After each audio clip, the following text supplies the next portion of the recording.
Welcome, guys, back to the Grateful Living podcast. Today, I'm thankful to have Arivee Vargas with me. Arivee is the founder of Humble Rising, an organization which aims to motivate and inspire women to pursue a life and career that reflects who they really are. She's a certified life and high performance coach to early to mid career female professionals. And she is also a trained litigator who has spent most of her legal career at two large firms, including Jones Day. RAV, thank you for being on. Thanks for having me. So I guess let's set the scene. You know where you grew up, what your family situation was like, and things of that nature. Sure. So I am the daughter of two immigrants from the Dominican Republic. They raised my sister and I. My sister is about 2 years older than me. She is a physician. She's a pediatrician now, and so we were raised in Massachusetts, so 40 minutes north of Boston. And then we grew up in a city that probably didn't have the greatest educational system and wasn't the safest. And so we ended up moving when I was, I want to say 13, to go to a better school further north. And so we ended up going to a really great high school, which just like my other school, which actually went to a school outside of the city that I grew up in because it wasn't great. But still the same kind of demographics are true. Like we were the only two of the only people of color at the school that we went to, um, which was, when you're growing up, you want to be, especially when you grow up with such strong cultural roots and traditions, and it's like all around you all the time, but you're still growing up in the United States. And you still have most of the people that you go to school with are white and they're American. And so the battle of like Dominican American culture was always present in my house. I grew up with very strict parents. So that was always a strain.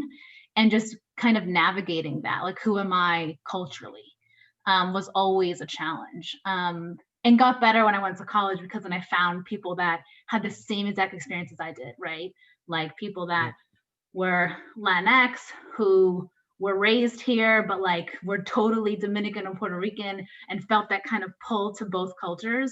So that was really cool to find like my people finally in college, where I felt like, okay, now I can really expand and then now open up again to other people. Can you speak to that a little bit more? Managing the two cultural identities, for someone that doesn't have to do that, can you just give an example of maybe something that happened in high school or something like that, where you're juggling these two identities? I mean, it's things also as simple as, you know, I don't know if people have heard of this, but like in Latino culture, there's something called the quinceañera, which is your 15th birthday. And to Latinos and Latinx community, 15 is when you become a woman. These days, that is not when you become a woman. It's much earlier than that. And so you really have to fight your parents on like, I am my own person. I can wear shoes. I can wear makeup. I can literally. I'm gonna mince words here. Like I can shave my legs. I can go with my friends somewhere. That was not an option for me. It was like, no, literally what I was told was, no, you're not like all those other people. We have rules and we have different cultural expectations. So, no, you're not going to go to the mall by yourself at 11. You're not going to be able to do the things your friends can do. And that was hard for me because all of my friends, remember, I went to school with people that were not people of color, most of them. So they didn't understand that. Like, they didn't understand why rice and beans and chicken drumsticks every day. And to this day, I tell my parents, I'm like, I can't eat rice and beans like maybe once every 2 months because I've been traumatized. But I mean, no, take me to a really good restaurant, I will eat them. But it's just that it's this constant trying to justify why what you're doing and who you are is enough. It's that. It's always saying no, but it's this way for me, and that should be okay too. And so that was always a struggle. And then growing up where when I was young, we didn't have much. So I never took a dance class. We could never do that because we couldn't afford that.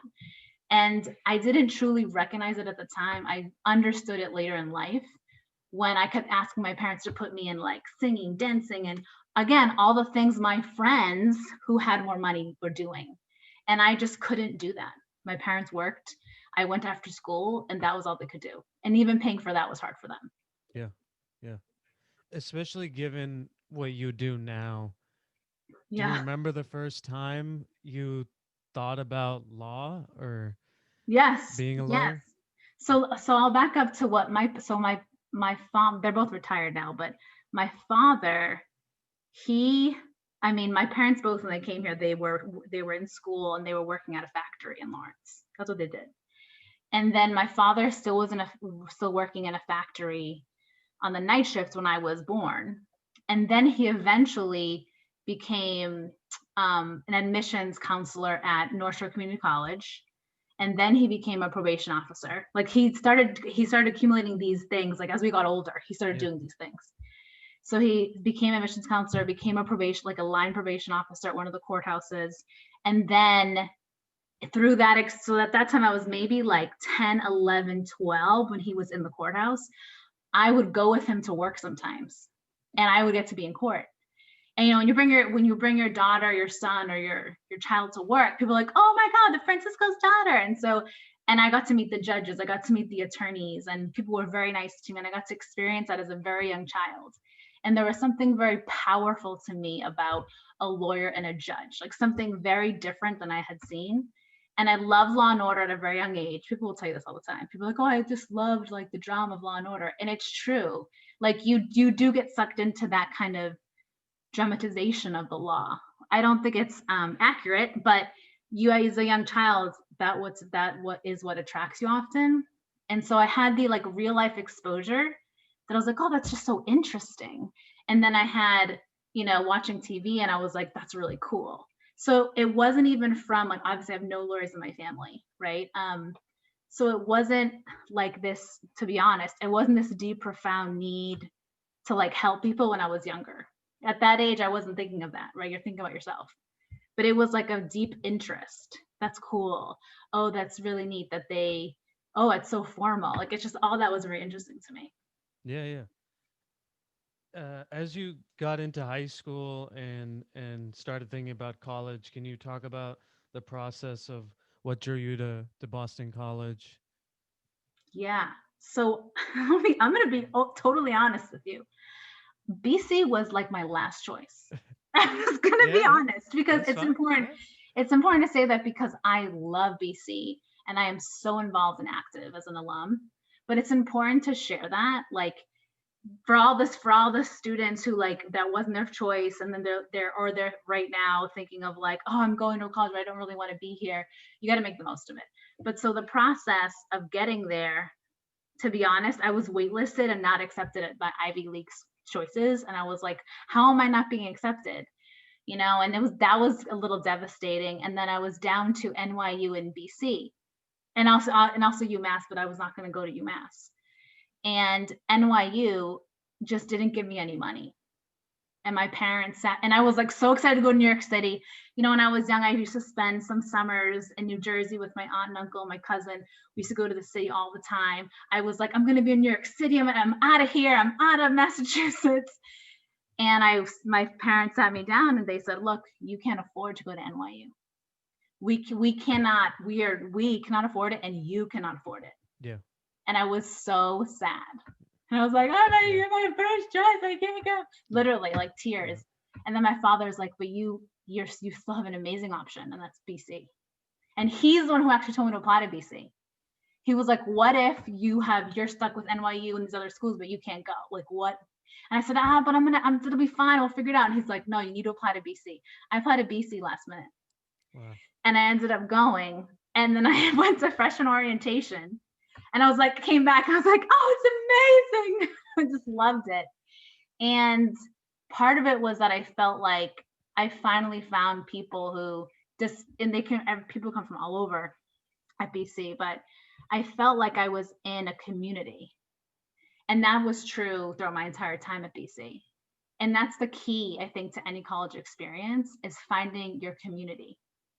If you don't have your people, it doesn't have to be yours and like race, religion, or anything like that, but like your people that you connect with at a deep level, it just makes your college experience, right?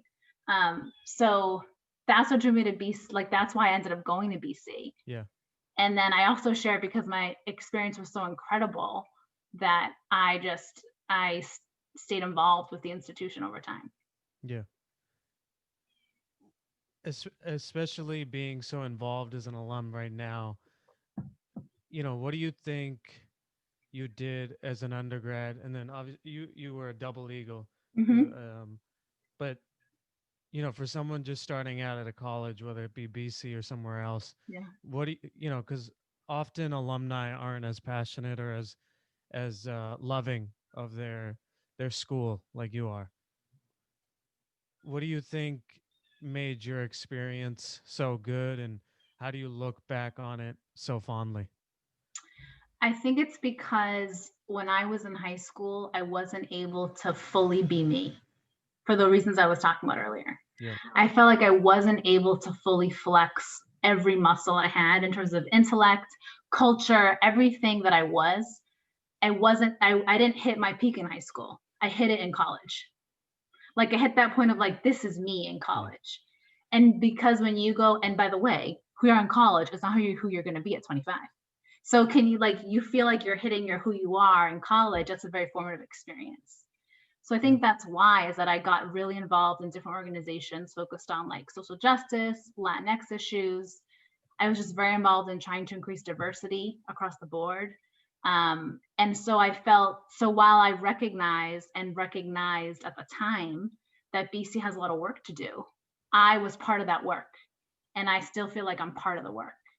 And that's why I have this deep love for the university, because of my connection in that way and what it did for me and what kind of a platform it gave me and the opportunity I had to really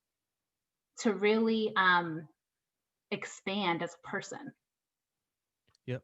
You decided to go to law school right after you graduated Yes. from BC undergrad. Can you talk about, were there any experiences that you did in your undergrad summers or things of that nature that really solidified your desire to go into law?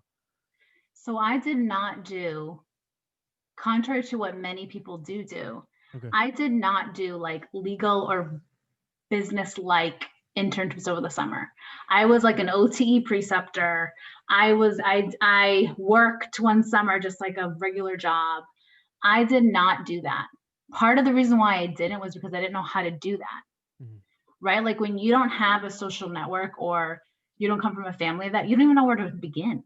So I was like, well, I'm not going to do that. And I love being on campus in the summer and I like being a leader. So like, I'm just going to do that. And that's what I did. And I loved it. And it was fine. But I didn't do anything that would really prepare me in that way for law school. And I frankly didn't have anybody really telling me, hey, like, I know you want to go to law school, or you say you want to go, but have you thought about doing this program instead after school? Like, I didn't have any mentor doing that for me. What I had was a deep love for my sociology major, and my sociology professor was telling me you should be a professor and Mm. get your PhD. Don't go to Gotcha. law school, get your PhD. Interesting. And so then I was like, oh, that does sound fabulous, because I love everything about my major. And I was studying inequity when it comes to the Latinx community in education. And so I had a deep love for that. And that's what I studied for a very long time in college. And they knew that. And so they were like, you love this, like, just do this. And I'm like, yeah, but I said I was going to law school and I like kind of want to try it.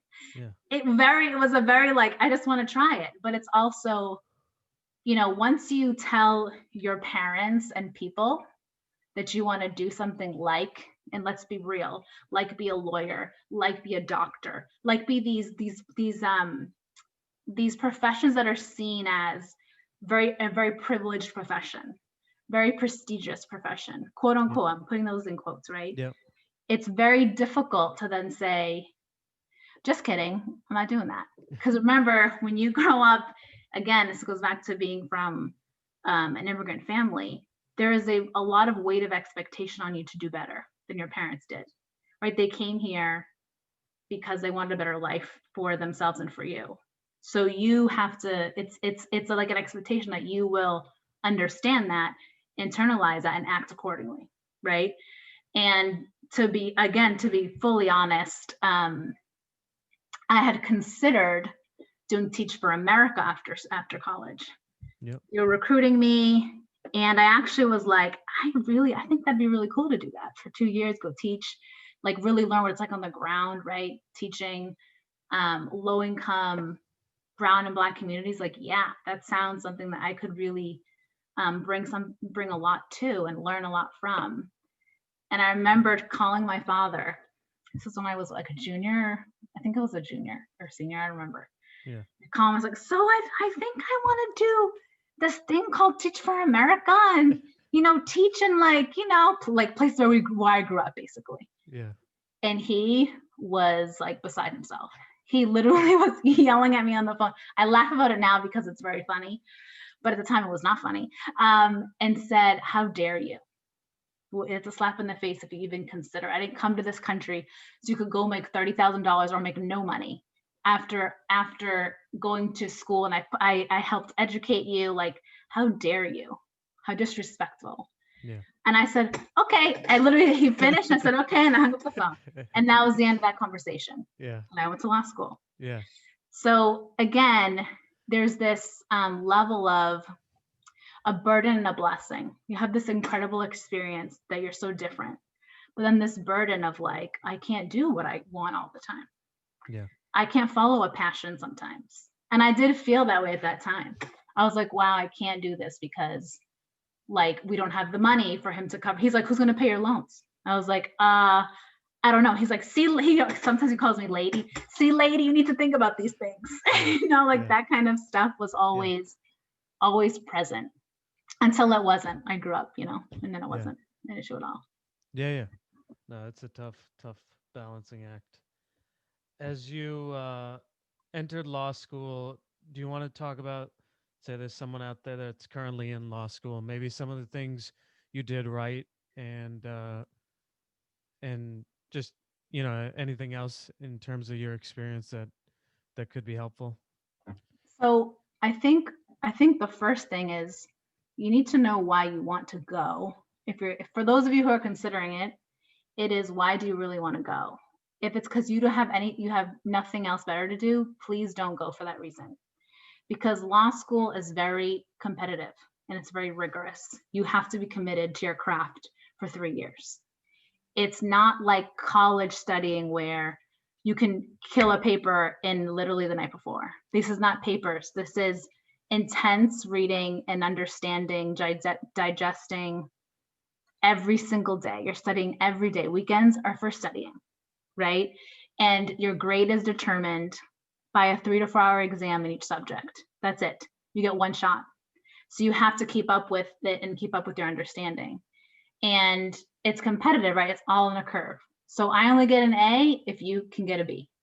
So were there times in law school where people wouldn't share the notes with other people? Absolutely. I thought that was ridiculous. I always share my notes, because your notes are really your interpretation of something. It is not what the professor said.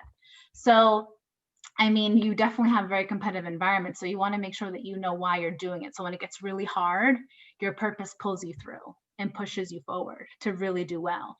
And the other challenge, especially with this economy, is that you have to do really well and you have to go to really good school. So just to give you an example, if you're going to Harvard or like a Yale, you pretty much can go anywhere after. Your grades are, it's less of a factor. When you go to a school that's in the 50s, your grades are a major factor. There are some employers, forget about firms, employers, period, who will only recruit from the top 40 firms, top 40 schools. So you have to take into account all those things when you want to go to law school. And then when you're there, you have to really commit and understand that the people who are not in law school, who went to school with you before, like friends and family, like especially friends from college, they may not understand why you're not always available anymore. You literally are studying all of the time. And it's important for you to find a community in law school too. You don't have to have 10 people, but you have to have like a core group that you can really, when it gets hard, you can be like, guys, like I'm really struggling right now. you can have that. You need that support. You need that supportive community. And BC Law is like that generally, but you still need to find your core group. Yeah. I guess talk to us about what you did afterwards and maybe you know, what did those experiences help you in guiding you in different directions and things like Yeah. that? Yeah. So when I was in law school, again, I had no concept of a large firm. Like I did, I went because I thought I was going to do, because remember at the time I said that I was really into education and equity and studying that. Yeah. And so I was like, oh, I'm going to go to law school and I'm going to do like education policy.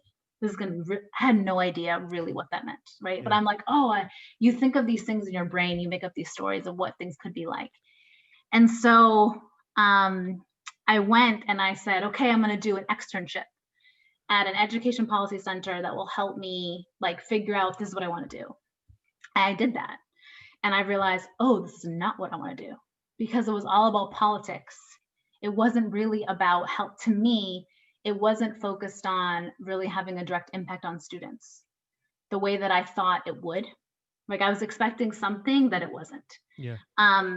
And that work is still very valuable, people who really like it. But for me, it didn't fit who I was. And I recognized that pretty quickly. And so that was like what, my second year of law school. Now, mind you, my first, so in the summers in law school, you have these jobs that are focused on developing your research or writing skills, some skill that you need as a lawyer. My 1L summer, I actually was fortunate enough to summer at a law firm, which is super rare. Mm. And I remember that so vividly because there were so many people in my class who were like, how is it possible that she, who had no professional experience before, which is a true statement, how is it possible that she was chosen to go to a firm? Like I got a little bit of hate for that. Yeah. Just because I got that opportunity. Yeah. And all I did was apply. I didn't know anybody. Yeah. I didn't know. I just literally sent my resume and cover letter out, but I did well my first year. And so that served me well. So I had that under my belt. I had a firm that I had worked at my 1L summer. They gave me an offer to come back my second summer, but ended up going to a different firm. Now, to be honest, if I'm really, really honest with myself about that time in my life, I didn't know that. I really didn't know what else I wanted to do. I had already summered at a firm. I recognized through this externship, I didn't want to do education policy. I was going to go to a firm my 2L year. I had been doing well. So I'm just going to go to a firm. I literally was like that. And I did love research and writing. I did like litigation. Like I enjoyed that. So I was like, well, I like it. So I'm just going to do it. And that's how I ended up at a large law firm after law school. Yeah. Sounds good. You ended up after that experience serving as a clerk to uh, Denise J. Casper, the first African American female federal judge in Massachusetts. And then you've also clerked at, I'm gonna say, the Judge Thompson, Yep. who was the first female African American First Circuit judge. Can you talk about those experiences and what it was like learning from these powerful women and kind of seeing yourself in them? Yes. And you hit the nail on the head. Very powerful, inspirational, strong women paving the way for other women of color, right? Especially Black women. And,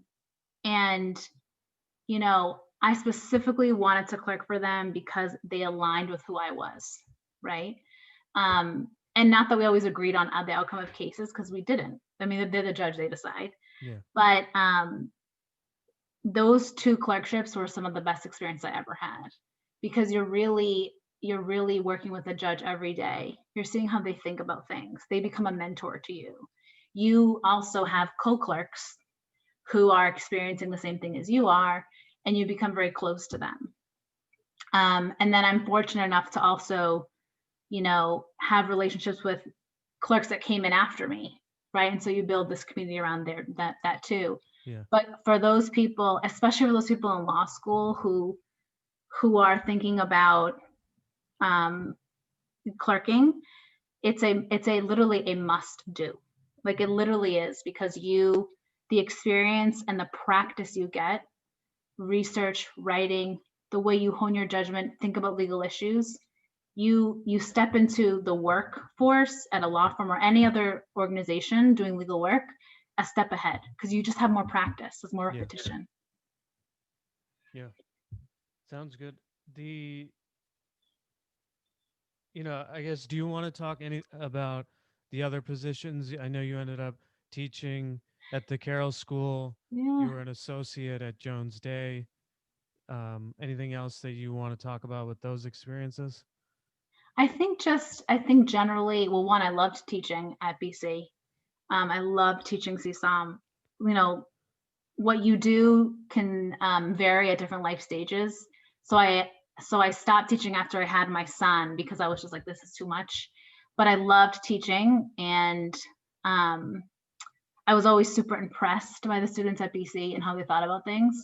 And I also never realized how much I had learned in law school until you teach someone else what a contract is. And you're like, Mm. oh, right, we're starting from like the basics, right? Which is where I was in college too. But Yeah. you forget sometimes how far you've gone. And then I think with law firm life and being an associate and working your way up at a firm, which is by years essentially, right? Um, I just think people should challenge themselves and reassess every 6 months or a year of like, do I really want to keep doing this? You get incredible experience working with brilliant people. I think it depends on your specific group, how your experience is, and who directly you're working for. That can really shape your experience and the hours you work. But most of the time, you're working long hours, like, period. And especially as a young associate, like, you couldn't count on me to go to dinner or to go to any, like, you couldn't, I would have to Yeah. cancel. And it was very, but at that time, again, I had no responsibilities. My responsibility was myself.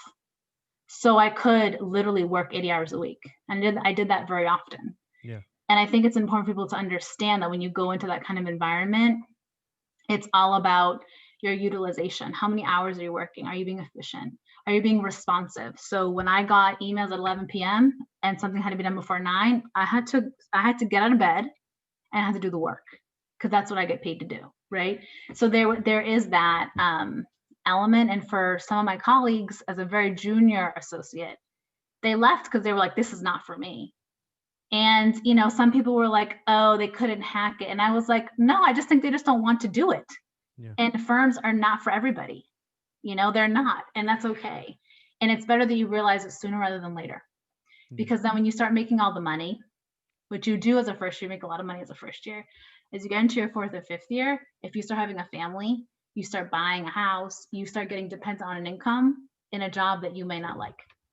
And that can be really dangerous. Yeah. You talked about it a little bit, but you know, you were doing a lot of different things, even outside of work. Mm-hmm. I saw that you had a pro bono practice. You were a member of United Way. You were, co-chair of the law section of Association of Latino Professionals in Accounting. How did you manage all these things, especially with your personal life and Yeah. trying to, you know, you know, balance that and be a wife, be a mother, things like that. So now this is something I do more recently, but maybe in the past, like 6 years, I always reassess what my priorities are. I have to do that because I can't do it all. So I say no to a lot of things. It looks like I say yes to everything, but actually don't. I say no to a lot. Yeah. And it's because I prioritize. And when I feel really good and connected to my priorities, it's easier for me to say no. Like when you're clear about that, all the other stuff becomes irrelevant, even though it's hard. And I think as a young girl, like if I went back to when I started working, I was always involved in the community. Like in college, I was, in law school, I was. It was just part of who I am. So if I'm not doing those things and giving my energy there, I don't feel like myself. So it's just part of what I do, right? So I never thought about not doing that. Yeah. I guess how did you, manage your professional ambitions as you had a family and you start did did it go away, or like did you I don't know how does No, no, it okay doesn't. No, no, it doesn't go away. For me, it got stronger. okay So, and I think one of the key things for people to understand, especially if they're in their 20s and they're in a serious relationship, you need to really think about who your partner is. And if you're thinking about getting married, listen, your partner has to be someone who you can go through all of it with. You have to have a strong foundation, not just like love and respect, which are like, you need to have those, right?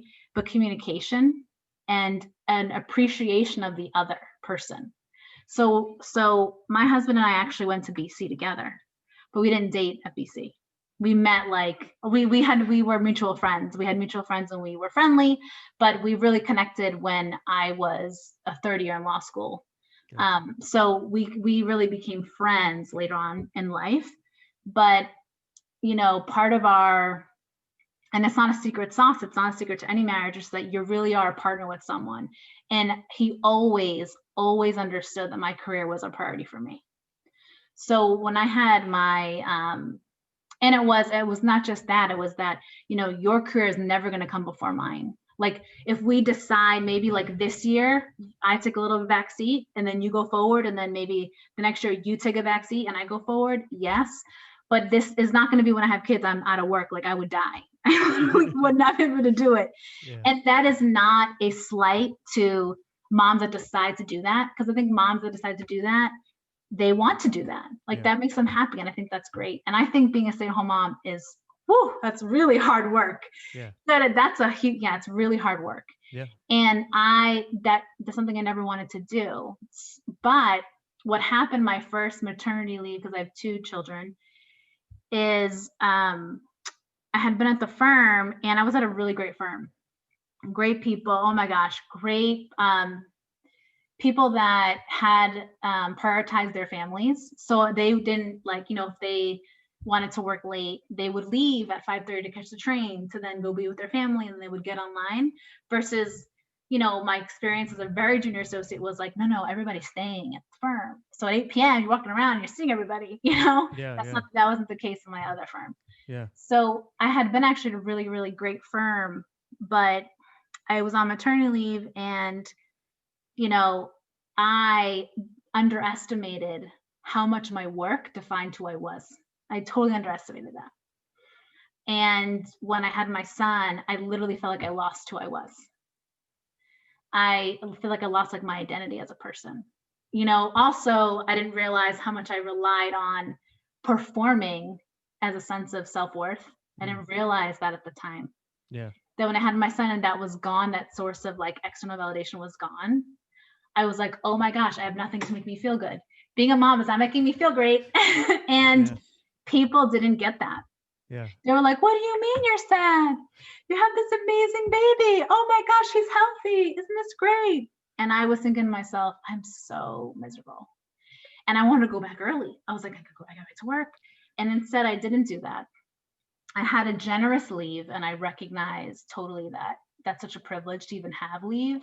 And then I had a really long leave, but I ended up doing a lot of like work on myself, doing a lot of work on myself. Like I got a coach. I really went for it in terms of understanding how to think differently about my life and what I really wanted. Like, why did I feel so empty? Right. And it wasn't because I loved being at the firm. Like I liked my colleagues. I liked the challenging work. I liked those things, but it wasn't that I had a passion to be like a partner, which was the next step for me. I was pretty senior. yeah The next step would be try to go for partner. And I was like, oh my gosh, I don't want that life. And that's very hard. Like when you have people that you really respect and admire, who are your sponsors and your mentors at a firm, to basically feel that way, that's hard, because you're not necessarily saying you don't want their life, so you don't want that kind of life for you. And so that's when I was on leave, was when I realized that. I was like, I don't really want to be partner. Even though I thought if I went for it, I felt like I had a good feeling that I could make it. There are no guarantees ever, but I felt like I could. But just because you can, like, just doesn't mean you have to do that. Would it have been a nice box to check? Frankly, did a lot of people tell me, if you can, just go for it because at least you can check it off on your resume. I was like, but for what? Like, I don't, for what? Like, why would I be doing that? And it wasn't going to be for me. It was going to be so like my parents are proud, so my mentors would be proud. So the firm would be proud, right? Like my mentors at the firm would be proud. And it was like about pleasing people, not about pleasing myself. And that was hard because then it's like, okay, well then what do I do? And then that's how I landed in-house. Because I really was like, you know what, I'll be a partner, but I still want to grow leadership skills, strategic thinking skills. I want to be on a team. I want all of that. I still want to be in a fast-paced environment that's really doing great things. So that's what brought me in-house, but that was a tough transition period in terms of your own kind of building your own self-awareness and then doing something with it. Because so many people have those conversations with themselves, then they're like, oh, but whatever, like I'll just stay. Because even in misery, people say, at least I know what it is. And it's not uncertain for me. Yeah. And at least I'm making X amount of money. And I always say, people don't get, I mean, a lot of people in their, if you told me that in my 20s, that like money wasn't a big deal, I would say it's because you don't have any. Like I literally would say something smart back, but it's the truth. Like money is not everything. And you have to be clear about like what lifestyle you want to live, why you want to do what you want to do. What do you like to do? What do you not like to do? And I think when you're in your 20s, I think you know that. I think you actually know that. You know that even though you may not want to admit it to yourself or say it out loud, it's something that you know deep inside. I don't know if this is a fair question, but you know, for people out there who are partners to someone who's decently ambitious in their professional career, what are the best ways to support that type of person? Um, I.e., what do you ooh, think like your husband did right in and why the relationship has continued and things of that nature? I think he always made it clear through his actions and words how proud he was of like how ambitious I was and how far I'd gone, right? And I think whether it was not being like, oh, you're going to cancel on me again, like not doing that, being like, okay, cool, right? Now remember, he ended up working at a firm too. Oh, okay. So remember, he was doing that to me sometimes, and I would say, okay, that's fine. So there was an understanding, right? Yeah. I think it may be harder to get an understanding if you're not in the same, like you haven't experienced what it's like to be at a firm yourself, where people would say, no, but you're choosing to work that hard. And I'm like, actually, I'm not choosing anything. I actually have to literally jump and do what I have to do when they're telling me what to do. So I think part of it was he went through that experience as well in his own way, and he worked really hard and long hours. Yeah. And there were days where sometimes we wouldn't talk because we just have to text because he would get out of work at like 12:30, like midnight, right? And me too, and that was okay. But also throughout our life together, and my switches and what I've done in my career, and his too, he's always let me take opportunities that take up more of my time. Yeah. Like even my external activities take up a lot of my time. And he's always like, that's fantastic. He's never questioned why I'm doing something. Sometimes I'll like reach out and I'll say, hey, like I'm thinking of doing this. This is what I'm thinking. And I always end up where I probably should end up anyway without his advice. But he's always very supportive of everything I want to do. He's never, ever once said, well, who's going to take the kids to school? And he always says, that's okay. We'll figure it out. His line is, it's fine. We'll figure it out. And so sometimes when he says it's fine, when I'm like, it's not fine, but his calmness and his confidence that whatever comes our way, we will figure it out. Like that is one of the foundational things in our marriage. Yeah. Can you talk about the impact of COVID-19 and uh, how that's been as a parent trying to raise kids in this environment? I think it depends on, I mean, I'll just speak for me, myself personally. Yeah. It was very challenging when I was working at home, my husband was working at home, and the kids were home, because you cannot be a full-time parent and a full-time worker or professional. You just can't. And for those who, and also I'm speaking from a place of privilege because I could work from home and I had a job, right? So those are two privileges, right?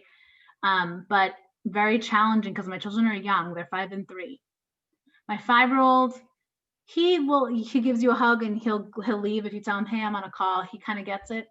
My daughter, who's 3, does not. She's a toddler. They're not rational beings. So they're literally little cave people who are adorable, but they're like, you're on a call, and my daughter will tell me multiple times a day, crying, I don't want you on a call. I want you. I want to play with you. Yeah. And that's difficult, but I'm like, well, mommy has to work, and even when I work out each day, I have to tell both of them it's mommy's time now. I respect you when you need your time. You have to respect mommy's time too.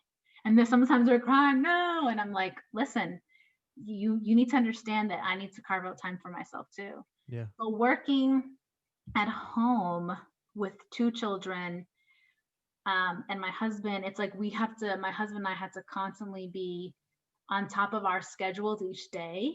Like, okay, what calls do you have where you're presenting? Okay, I will make sure they're in the room with me when you're presenting on a call. Yeah. If you're not presenting, they can kind of be with you, right? So I think we had to be strategic about which meetings are like we could not have the children around us. And remember, that was when before schools opened up again. So now my daughter goes to daycare and my son goes to school in person twice a week, but only for half the day. Yeah. So we still have to deal with it with him also because he's virtually learning those other 3 days. So we have to be, one of us has to be on top of every Zoom meeting he has. And that's really challenging because my son's schedule is now my schedule, right? Yeah. And it's really about being prepared the day before to know what you have to do the next day. Like clearing out meetings that I have that I don't need to have. If I have to help him, I have to do that. For someone in their mid-20s, do you have any pieces of advice on, you know, thinking about when to settle and, you know, start, the conversation of children, and maybe were there things that you did right? Were you ready, or did it just you just No. became ready? Listen. Everybody will tell you you're never quote unquote ready for children, right? You're not, because you don't know what's going to be like till you have them when they're yours, and you're not going to visit your friend and seeing the baby. Oh, how cute! Here you go, put it back, right? They're your baby, right? So I always say to people, one, like, there's no reason to rush into anything in your life. Like, there's no need to rush, right? So anything in your life, no need to rush. But having children, it's not about being ready. The only thing I think you need to be ready for, and to know this is true for you, is, am I ready to have my life changed by another human? Like, am I ready to have my lifestyle changed? There are many people I know that don't want children because they like their lifestyle. They like to travel whenever they want. They like to go out to dinner all the time. They like to have the freedom. And when you have a baby, like, yes, you could still do that. Like, you could have someone take care of your baby all the time, and you could do that. But most people don't. When they have a child, they want to like be there Yeah. all the time. And so it's like that. It's like, well, when you have a baby, you have to be, you're in the house after 7 p.m. because they're sleeping.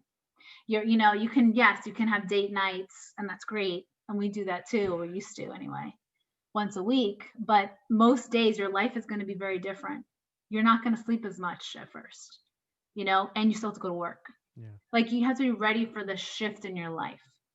And if you're ready for that, even though there's so many things you don't know, you have to be okay with the unknown.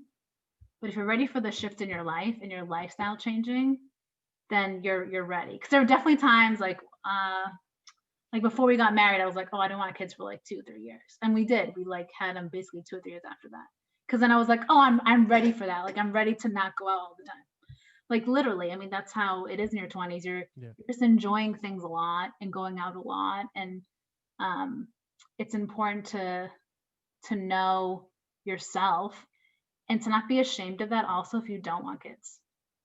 Like you can't I don't treat anyone differently when they don't have children or they don't want children, especially women.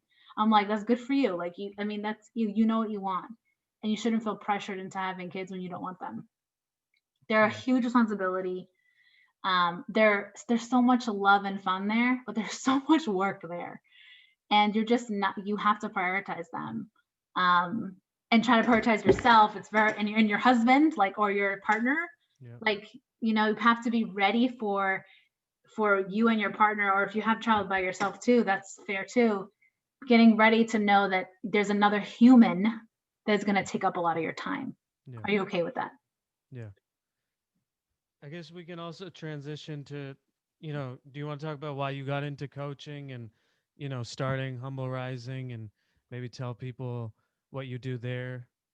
Yeah. So part of it, honestly, was I have always mentored women. I'd always done that. That was never something I like didn't do, right? Um, and I love talking to them about where they were going in life and what they wanted. I always was into that. Um, and I always tried to maintain that connection with people. And then when I hit that point where I had gotten a coach, like this is now years ago, obviously, but and really did my own work, that led me on this totally different journey of like, oh, there's so much more here that I could give people and serve people with. And I thought, yeah, and I think a lot of these challenges, like the men go through them too, I think women really go through them in this kind of way. And so I really wanted to focus on um, coaching women and helping women who are in these like fast-paced environments that I know well, who are early to mid-career, and say, okay, let's work through the things that I like, what I talked to you about before, right? Like people pleasing and proving those things. I hadn't even realized I was doing that until much later on in my life, but that's what I was doing, right? Dealing with others' expectations of you. How do you stop disappointing yourself, and how do you really focus on what you want versus what everyone else wants from you? Self-doubt, imposter syndrome, all those kinds of things that a lot of people deal with. And also, like, what do I do when like I have a job I don't really love, or I like it, it's fine, but I feel like there's more for me? How do I figure that out and get clarity on what I want to do and like why? um because I've gone through that, and I felt like I had learned so much from that experience and helping other people. And I realized so many other women do go through that. And so I have clients who, that's what we do, is work on clarity, a lot of clarity in dealing with this expectation versus like what I want and why, purpose, all of that. We work on all of it. And I realize there's so much more in common that we have as women professionals than we even probably realize. Yeah. You've been in firms with, that are pretty notable. Can you talk about, the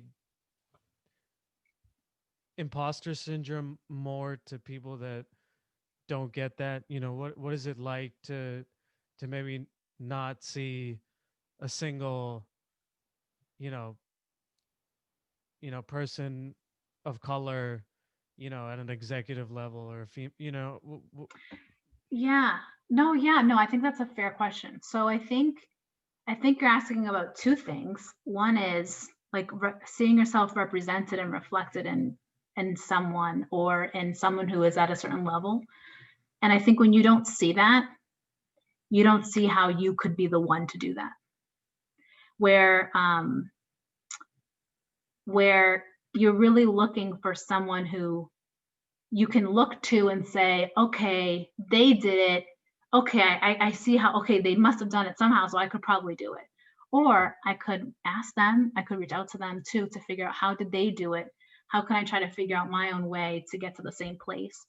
When you don't see those people, sometimes you feel like it's not even worth it. And also, there are obviously like institutional issues and structural barriers that will always exist until they change, which will take, I think, a very long time. But then you think, well, something else has been going on. That's why they don't have a lot of Black and brown partners who are in certain positions, right? Because every firm, there are a lot of partners, but then there's like an executive committee, or there's like, they're very senior partners, right? And sometimes if you don't see people that look like you in those positions, you think, well, there's something going on. That's why that's not happening. And so you sometimes you take yourself out of the running, right? And the other piece of the imposter syndrome, it starts with like, I don't deserve to be here. Even though your profile educationally could look even better than your colleagues, for you feel like I'm not good enough to be here. So every single thing that I do has to be perfect. And that's like the perfectionist. If you're already a perfectionist, it's very difficult because you're going to be treating yourself very unkindly Yeah. for throughout your time, because you're always putting pressure on yourself inherently to be perfect. And then on top of that, when you make a mistake, you're like, see, they're going to think I deserve to be here. And that adds another pressure and a lot of stress for someone who has that. I don't want to, bring you to a bad place or anything like that. But, when you look at someone like you, in their 30s, married, kids, great job, right? It looks very, perfect. But I'm sure there were times, you know, where you were in a tough place mentally, where you might have been questioning things, or, a certain part of law school was just getting really tough. Do you can you think of any moments of doubt or failure, and how you approach those situations? Yeah, I mean, going to law school, and I think it's hard. I think it's hard for a lot of people. I don't think that's a unique difficult journey for one person. I think it's hard for everybody, whether they want to admit it or not. I think there are people who go to law school and think it's not that hard because they're just like they're that good. But I do think that law school, I had a relationship that was basically emotionally abusive. And so that took that when I got out of that,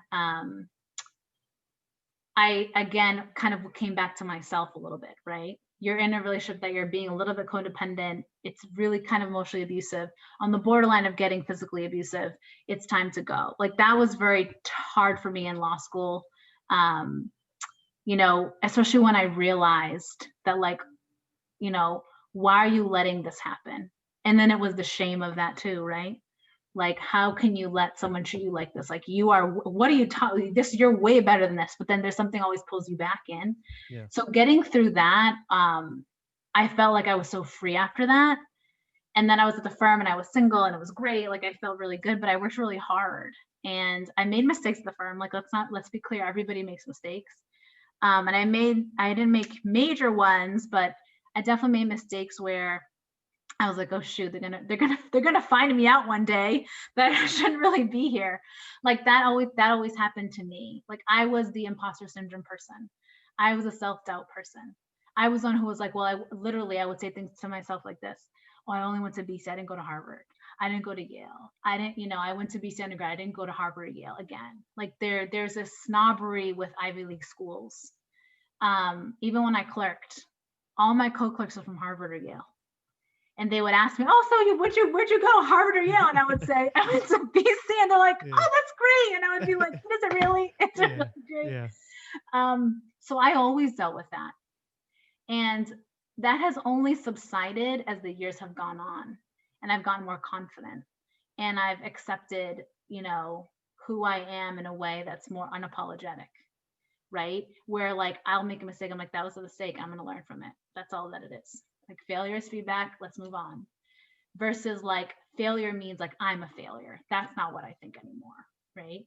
Yeah. But those are things that I always dealt with, and I always deal with insecurities about certain things, right? And I had always dealt with that when it came to like my work, which is why when I had that tough time on maternity leave, it was so hard for me was because when you put your identity into one thing and you don't even know why, and then it's taken away and you feel like you're losing yourself, that's part of an insecurity that you have. Like you Yeah. don't feel like you are enough the way that you are. You need work to fill something for you, to Yeah. make you feel valuable as a person, right? And I try to separate work from who I am as a person. Yeah. When you mentioned something, you slipped in a detail there. You had a tough relationship Hmm. in law school. How did you approach your next relationship, and how did you begin to trust and believe that they had your best interests and that it wouldn't end up like your last relationship? I didn't have I didn't engage in a more serious relationship for a while.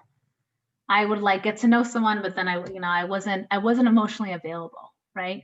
And then when I did, that one ended badly too. But not for the same reasons. Okay. It was just it didn't like our lives are just different and it didn't work out. Yeah. Um, but that person treated me, well, minus the infidelity, it Yeah. wasn't abusive in that way. Yeah. It was more like, when you find out 5 months into a relationship this person hasn't been faithful, that's difficult, and Yeah. that relationship ends because at that point I had already said I am not going to accept anything less than being loved, respected, and Yeah. that kind of stuff. Yeah. So that was like a no-brainer. That relationship had to end. And then throughout that whole time I had been friends with my husband, my now husband, right? Yeah. So and how I would talk to him about these issues. And so we always maintained our friendship, and then that friendship naturally turned into what it is now. And he'd always been like a rock for me as a friend.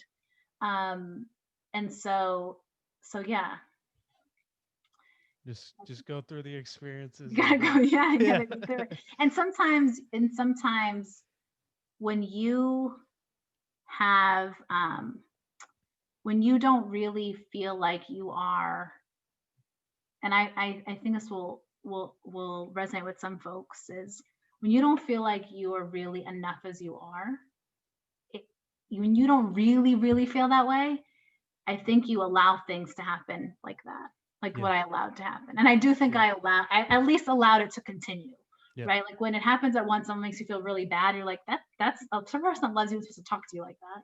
But then you make excuses, and the person says sorry. The person says I love you, and then you get into this cycle. But if you really know who you are and what you deserve, you really don't allow that to continue. Yeah. And it's also tough because you're in a very stressful environment like Yeah, law school, so you don't want, that's already stressful. Now this is going to be yeah. stressful. So, yeah. And it doesn't appear, remember, things like a lot of times abusive relationships, especially emotional ones, don't appear that way to the outside, right? They appear to be great. Oh, this is a power couple. Blah, blah, blah. It appears to be really nice. And then even when your friends hang out with you, it seems really fun. And then they start making fun of you and they start doing things that are just not like, that doesn't feel right. And you ignore that. You just continue to ignore. But I think for many people, like when I didn't even share with my closest friends what was happening until after till honestly the relationship was ending. And they were like, oh, we never liked him anyway. And I'm like, what? Because they don't want to interfere, but I also wasn't open about what was happening either. So going through it semi alone was, I think, really hard. Yeah. I guess was there we covered a good amount. Was there anything that you you you wanted to hit on that you didn't?